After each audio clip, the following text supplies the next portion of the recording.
Hey everyone, so in today's video I'll be showing you how to do a Raycast interaction system. So it won't look exactly like this, but this is a game I made called Let Me Book, and this actually uses a first person template called Cogito, which is amazing. It's just a little bit complicated, and so I'll just show you a simple way of doing sort of Raycast interaction, which is stuff like this. Education and teaching. Let's get into it. So first we're just going to create a 3D scene, call it main scene. And you can do this obviously at any step along the way that you want. We're just going to start with a new project. Keep it real simple. Let's go 10 by 10 mesh. Let's make it a little bit grassy. And we'll mess around with this a little bit. We'll just do the world triplanar. 0.3 I usually. It's kind of nice. Sampling to nearest anisotropic. And the reason I always choose this as well is because I like nearest, but you see the visual artifacting that you get when you don't account for the sort of angle that it's on, and the bitmaps and all that sort of stuff. Cool. Then we're going to save that. So we create folder, scenes, main scene. And now what do we need? So we need a player of some sort. So I'm thinking for now we'll just have like a flying around camera or something like that. Just because it's the easiest sort of thing to program. So we'll also create a player characters.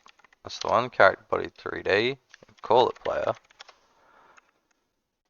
So it's gonna do that until let's go save branch as scene. We'll call it player as well. Put in scenes.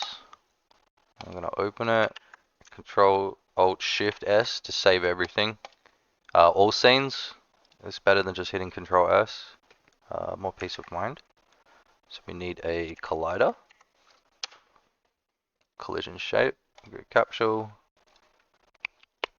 radius, no, 0.25, 1.8, and then we want to, what is it, 0.9? Yeah, bam. Okay, camera, 3D, move it up to 1.5. Cool, and so now we're going to create a script. No, we don't want the scenes. I'm going to go up and create a new folder called scripts. Save it in there. And cool. Now we get our boilerplate code. Awesome. Cool. Now we'll just go back over to the scene. And then we'll just run it, right? Select current. Yes, because we're in main scene. And we're going to fall through the ground. That's awesome though. That's great. So with this mesh instance, we can just click this button and go create collision shape. Sibling? No, we don't want a sibling. We want a static body. Screw it. Just go try mesh for now. These are usually pretty dodgy, but we'll just, for the sake of it, yeah. So sometimes these can be a little bit dodgy, but it works for now. Like usually I don't like the ground to be a flat. I like it to be a like cube, so it's got more of a chance to push itself out. But it also might mean that it gets stuck more. I don't know, but I find that if I rely on flat ground too much, you just fall through it a lot. A little bit of advice for you. Okay, now we're back over on the player. And before I enhance this with mouse movement, we're just going to set the Raycast up here. So go Raycast 3D. Where are you? Move this up, transform 1.5. So it's in the right spot. You see that like little line? That's where the Raycast is going to go. So obviously we want it like Z and then negative. Now how far do your arms reach? Let's check. Hold on, I got a tape measure right here.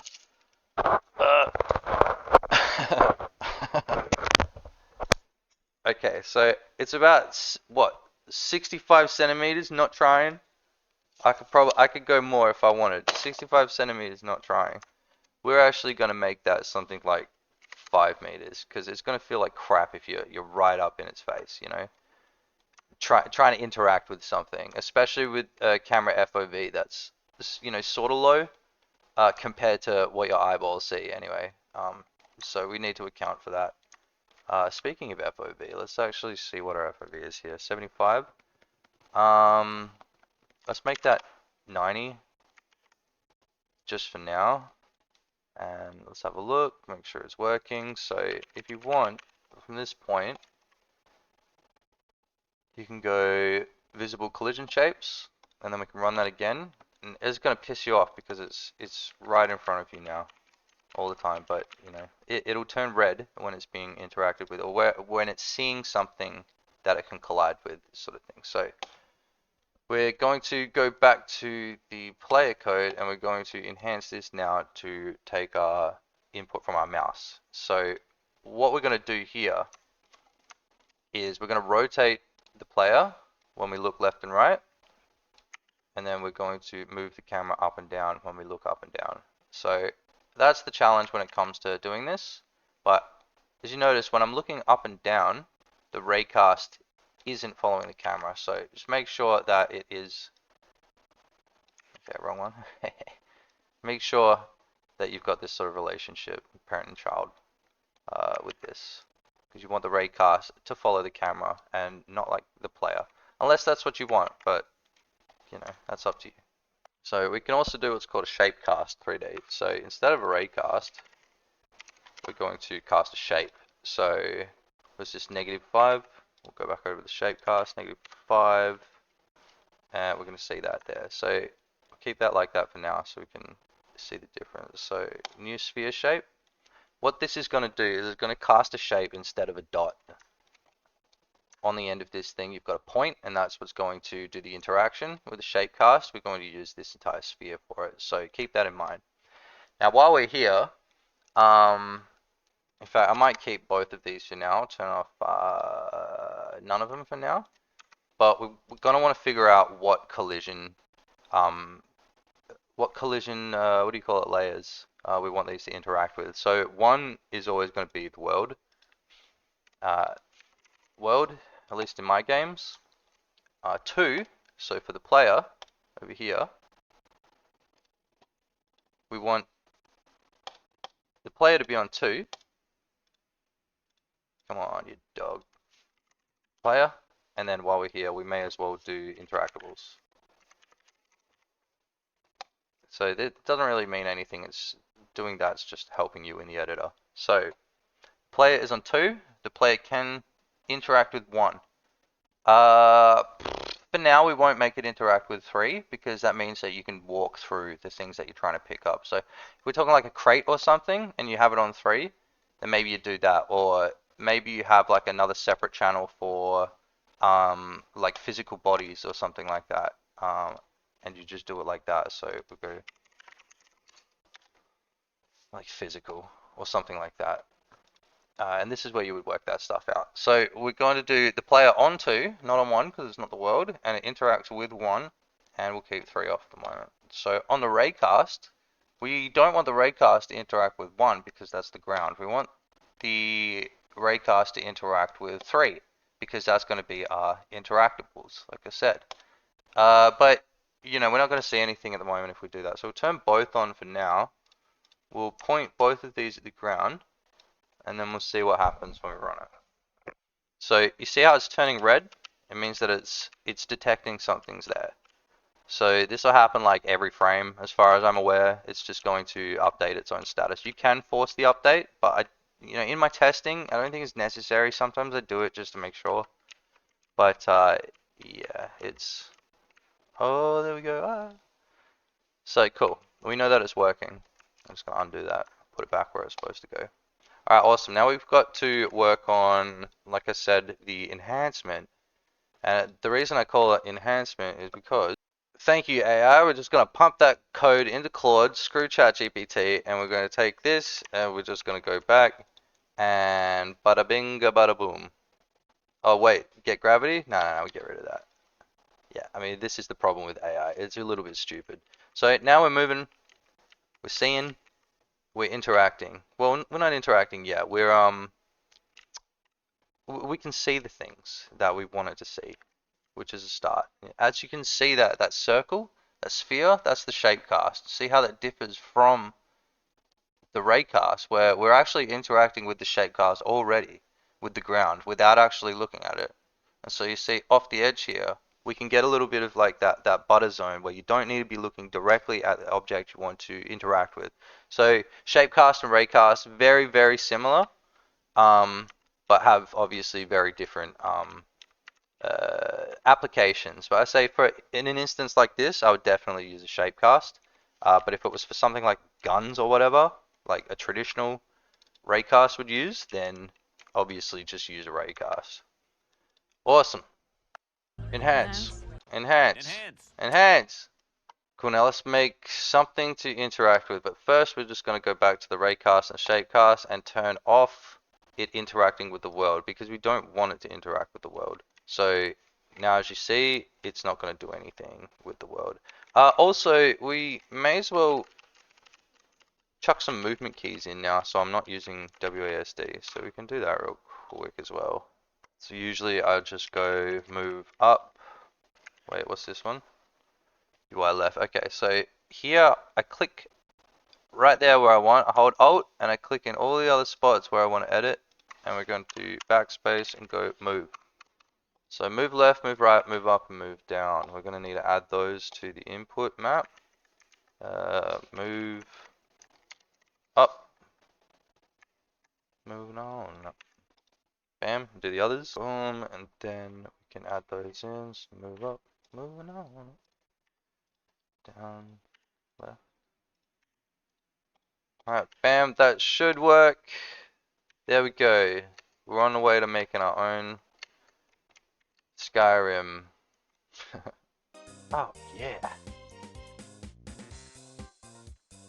So we're gonna need to put maybe a mesh on this guy. A little bit of a cylinder. More of a capsule. Radius 0.25. Oh no, we don't need to hear that again. 1.8. Why isn't... No, we want 0.9. Sorry. Bam. Just to have our bean. Get our little bean in there. Yeah, that's more like it. Alright. Now we've got to create something to interact with. So we'll start with how should we do this?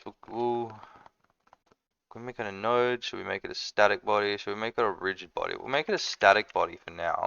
So we'll talk about like a light switch. Or not talk about. We'll make a light switch, or we'll make a lamp, or something like that. So what we're gonna do here is probably add an environment and add a sun. Just so this stops messing around. We'll go node, and then we're going to turn, call it environment, and we're going to turn this down so our light will actually make sense. So then we're going to go spotlight, 3D, we'll flip this around 90 degrees, holding control so it snaps, and maybe something like this. We'll just make it a little bit more obvious. A little bit more obvious. We'll see if that blinds us now. That's not bad. Let's make the ground a little bit bigger. Not too much bigger. 20 by 20. That's better. Keep going for the arrow keys. Just not used to it. Oh no, so we've got to also update that, which is here. Create collision shape, bam. I'm just gonna do it the easy way. Cool, so what should we interact with? Let's interact with a crate. Let's make a crate, actually. I've got that in my head now. So we're going to call this crate.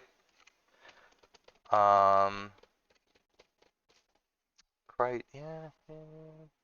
Let's just call it crate. I'm gonna put a mesh instance inside of it.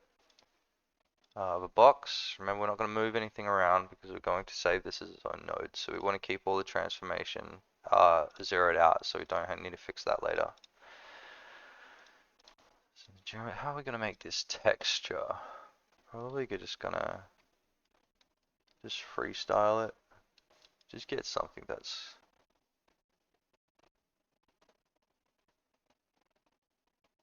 there we go. Now when we hit E on the crate, we're gonna make the light turn off and on. That's how it's gonna work. Cool, so that's our crate. Mesh instance, and then we can go create collision shape. Now here we want to go sibling because we don't want to create another static body in there. We just want to give it oh no, see I screwed up. See, we need to reset the position. I try to remind myself and I still mess up, so at least we know that we messed up. Now we're going to go save branch as seen. We're going to call this crate. Yeah, crate, whatever. I would usually call it like crate scene, but you know, we're doing tutorials. We don't need to be perfect. We just need to make sense. So we're going to go into the crate scene. Now, remember we need this to be on collision layer 3. Now, that's where all of your magic's going to happen. So if we run this, you see, now, when we look at this crate, it's going to make this thing light up.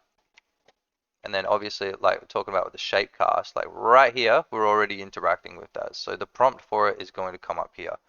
If you want to change that, what we need to do is go back to the shapecast, go to the sphere shape, and then we're going to probably change it to something more reasonable than 1/2 a meter in radius. So let's say 0.1. Let's see how bad that looks. No, that's good. So about here, you'd be interacting with it. So we can have a prompt come up or say like hit E to use or something like that. Cool. So now what we want to do is put the code inside the crate because generally speaking, we do this with like a pretty simple piece of code. But Godot gives you the tools to facilitate like what's called a component-based system. I'm not going to be talking about the component-based system because I think it's got its own complications, but we're talking about Cogito or Cogito at the start of the video. That's all component-based, so that's why it's a little bit complicated. But if you're just making like a tiny little game where there's not actually that much that you have to click on, let's say all you do is turn lights on and off, you don't need a full component-based system just to get those sort of interactions working. So for me, using Cogito or Cogito here was just because it was a shortcut. And it was an awesome shortcut, right? Because Cogito is great. And I'll put a link to the template in the description of the video. But first, we need to figure out what we want to put here. So we're just going to create a very simple script. We're not going to get too complicated with it. So we're going to go to scripts, create a crate script. Now, pretty much all I want to do is create a new function called interact. I don't know if we need to bring anything in. I'm trying to think if we really need anything, but interact, and also this spotlight here, I'm going to actually move into the crate scene because I think that's going to make a little bit more sense. So it's still in the same position, but it's inside the crate scene because we're doing something that's strictly now inside this. So we don't need to do any crazy signals or anything, but we could also do it that way. And I'll keep a spotlight in here. We'll move it over. And then maybe we'll do this as signals in the future or something like that. So we'll just turn those down for now. Yeah, we'll keep it down and then we'll change it to a different color just so we know in the future that this is the world spotlights, and then we've got obviously this scene spotlight here. So what we can do as well, just to drive the point home, is make a couple of these little scenes and move them around. So I'm just duplicating our crate scene with the light. And what we could do in the crate scene actually, just so I don't have an aneurysm, is move this over to the middle so it's looking down on the crate. Which is going to make a lot more sense for this example as well. So we've got a few lights. We need to make our interaction happen. So interact. What does interact do? Well, inside the crate scene, we've got spotlight. So we're going to drag that in holding control. So we create a reference to it. We're going to go spotlight dot light energy. Going to keep a reference there. We're going to make a variable at the top called is on. That'll do. Make it a boolean and make it equal false. False. We'll go true for now. By a boolean into with a capital. No, what is it? Bool? Bool. Yeah, there we go. All right, cool. I've been using a lot of SQL and Python lately, so excuse me. The next thing, obviously, is we need to go our max light energy.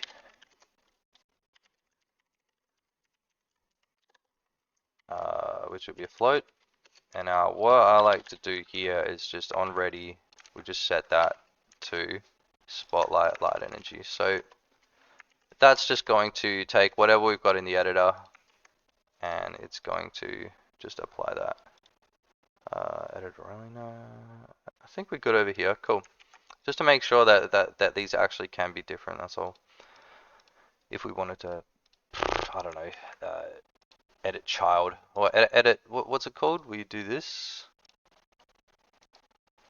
Editable children, yeah, this here. So if we wanted to change, let's say like one of these lights energies, which we'll just do here, also to drive the point home, we can also change the color. It's just to make sure that this doesn't affect all of the other ones, which is your local to scene stuff. But we're good here because they're just different copies of a light. So interact, we're going to check if is on. Then we need to go is on equals false. And then spotlight.light energy equals 0. Else is on equals false, I mean true. And light energy, we go control alt down to duplicate. We go alt down to move. Alt up and down, I should say. So spotlight energy equals max light energy. Cool. So that's on interact, which is going to be a void. And now we need to figure out a way to get this crate to run that function. If that makes sense. Because that should work. So another thing that I want to do here is with code, we don't want to have a lot of useless code sitting around. So we're going to delete that, delete this, and then after it does that, we're just going to flip the polarization. What do you call it? Flip the pole. Whatever. Polarity. That's the one. With a boolean polarity. It sounds like a band name. Is on equals not is on. The opposite of is on. So interact is what we need. Now another thing we're going to do here, just to make it easier, is we're going to give this a class name. Class name not equals. What am I doing? Crate. Yeah, just crate. That'll do. So we save that. Control Alt S. Now we go back to our player. Now we get the shapecast and the raycast in here. We're going to start actually doing. Now that we've got everything set up, we're actually going to start doing what we need. So unhandled input, input. So we're going to go input map, create a new one called use. Enter. We're going to add that on E. And then the raycast 3D and the shapecast 3D. Okay, so we need to figure out use. So func on use. That'd be voided for now. That's fine.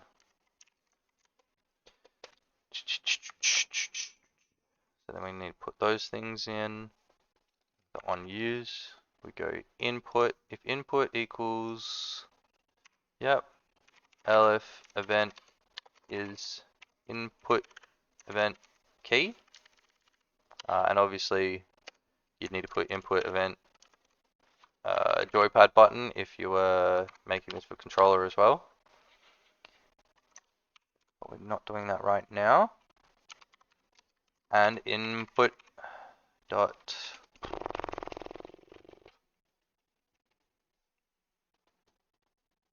and input dot action press. We want action press. Yeah, action press. What do we call it? Use? Yeah, use. Past that for now. I'm just looking at the code because yeah, this is action press because it returns void. Oh right, what are we doing? Is action pressed. There we go. I thought something looked off. That was weird, but we got it. We caught it. Cool. So then all you gotta do is go on use. On use. Here we go. So dot.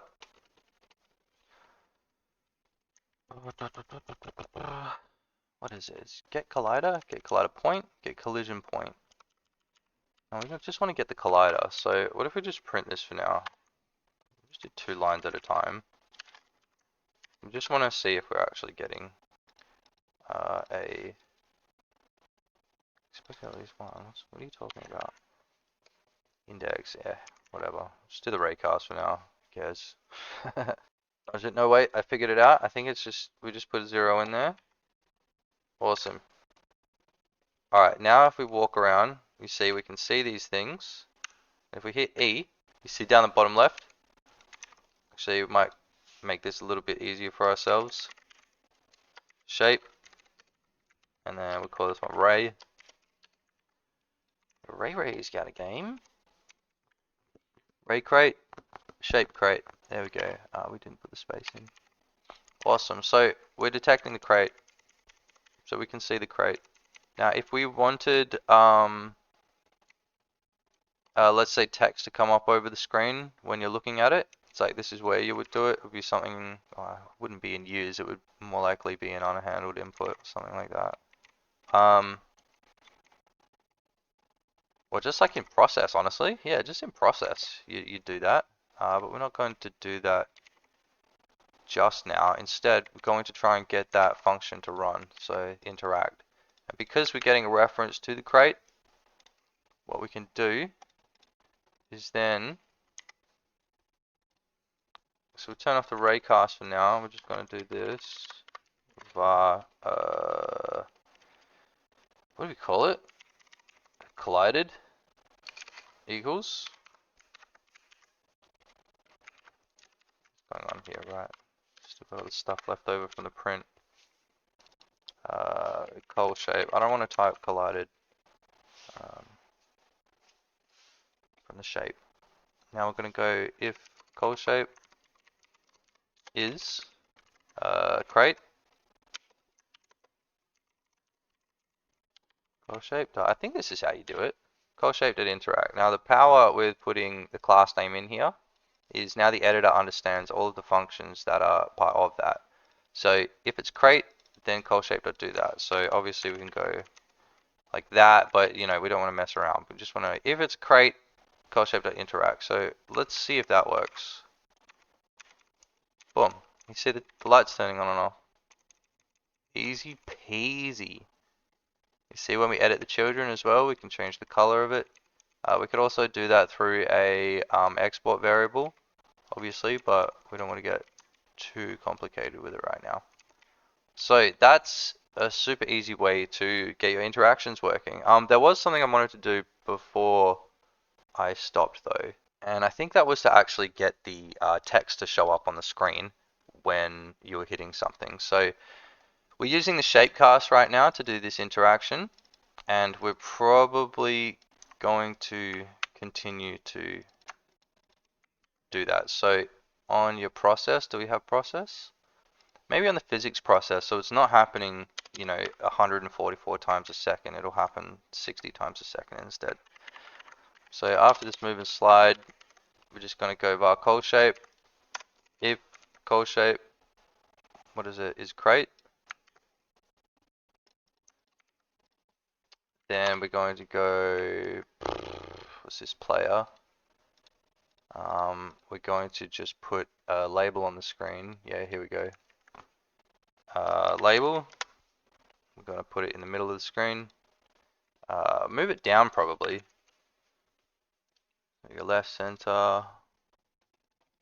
Go layout, custom. Then we can go anchor points. Move this down a little bit just so it's not right in our face. So this is called the use label. We're going to go over to the script in player, make sure it's player. I like to leave the red lines there when I'm in the middle of something so I can remember where I am.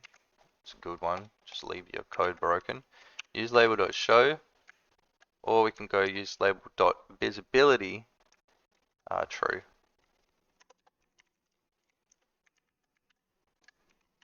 Else hide. So let's see if this works. Look at that. So we got the use prompt come up. Actually 0.65 is probably a bit too much. So what if we just go a little bit use? Does it come up on the top or the bottom? I don't know. Usually they come out to the side, don't they? Like a little bit. Something like that. Use. How does it work in this game? It's right down the bottom. That's right, because you've also got this in the way. It was getting really messy. So it depends on your use case, right? And we're going to turn these little collision things off, and we're going to give it just our final little look around. Awesome. So the little use comes up. You hit E on it. A clean bit. Oh, then scribbles. Nice. Awesome. Cool. I'll call that a win, boys. I'll call that a win. This is moving around like this moving around really jankily. And I'll show you a really quick fix for that actually, while we're here. Oh, we got spooky music going on. What I like to do, and I don't know how good of an idea this is honestly, but see this move and slide. What I like to do is we figure out all our velocity inside physics, and then we just go func process. And like the thing is with movement interpolation, this isn't even really going to be necessary, but it just smooths everything out to the point where your computer is happy. Computer's happy. I mean VSync or anything like that's not on at the moment, but it smooths it out a lot, like compared to what it was doing before. Anyway, that's how you do your interactions. Maybe actually we could do one more where we're doing the signals to the room. Yeah, okay, so what's happening here? Damn. Okay, so going to inside crate. Inside crate. Yeah, we'll go crate. So we're going to add a signal and call it use touched. And then over in main scene, I guess we could go on our main scene. Oh, we don't have a script for our main scene. That's interesting. Thought we did. So we go script, main scene script. Easy peasy. Now, use touched. That's what we were figuring out. So all of these crates that we have, we can pull them in here as a reference. Or, actually, what's this? Use touched. Yep. So we go crate 1, 2, 3, holding down Alt to do multiple at the same time. Bang, bang, bang. Dot use touch dot connect. Crate touched. We just need to create a function. Crate touched. And then what can we do from there? So we've got our spotlight, so that's what we were doing. Spotlight. So this is not really an efficient way to do it, but it'll work. So we'll go light energy equals randf. Just give it a random number for now. Just so we're not doing anything too complicated, because I think this video has gone on long enough. And now we'll see what happens there. So if we touch a crate, nothing's happening. Come on, mate. Alright, we're not emitting it. Duh. So we go back over to the crate. Use touch. Now, when we go interact, we just go use touch. Dot emit. Bam. And now, which way were they? Over there. Look at that. So every time I turn this light on, or this light, or the other light, all of those lights in the distance go random. And to drive that point home, let's go even a step further. We'll bring these lights over. And put them on an angle. And we just blow them out, dude. Hell yeah. Alright, let's see this. Boom! Look at that. So that's a way that we can get our signals to interact with the main scene. So other things that we could do is like, I mean anything at this point. So you're receiving the signal from the what's it called? You're receiving the signal from the interaction. And so we could do anything. We could put an export variable on these crates. Export of what do we call it? Color.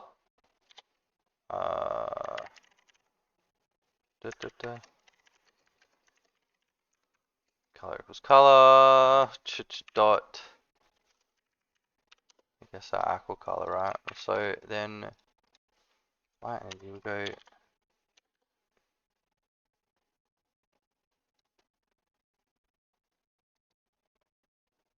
Export variable? Is that what we want?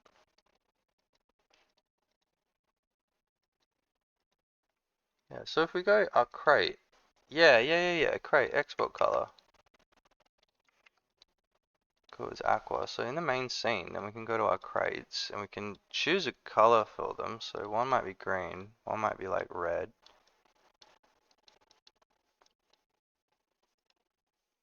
Then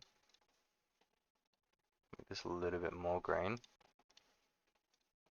And then yeah, blue. Gotta have a blue. Gotta have a blue. Cool. So these crates all have a color to them now. They've been assigned a color inside this scene. And I won't change the color of the boxes, but you could do that. Go a little step further. Now what we want to do is we want to take that color and we want to emit it inside the signal, right? So we need to edit this signal so it's got a color inside of it. Use touch color. And now we need to go back to the main scene and see this crate touched. Crate touched needs to have a color come in now as well. So this color, we could go bang, bang, bang. What is it? Dot color. What are they? It's just light color. What is this property path? Dot light color. Bang. So we go dot light color equals color. Now if we run that, we should immediately see what I'm talking about. See the blue, you see the red, and now you see the green. So like doing this, there's a lot of things that you could do with this application. In the main scene, in other scenes, I mean, once you get your signals going, you can do basically anything. So that's how we do it. And I hope you know, you check out this game at some point.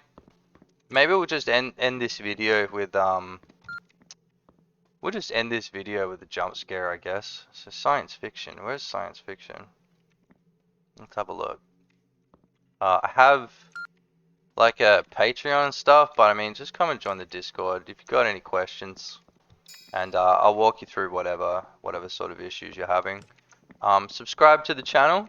I mean, if you're still watching the video at this point, uh, then obviously there's some value that you found in this series.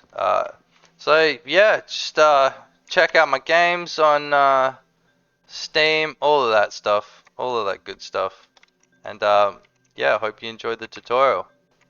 Catch you next time, fellas.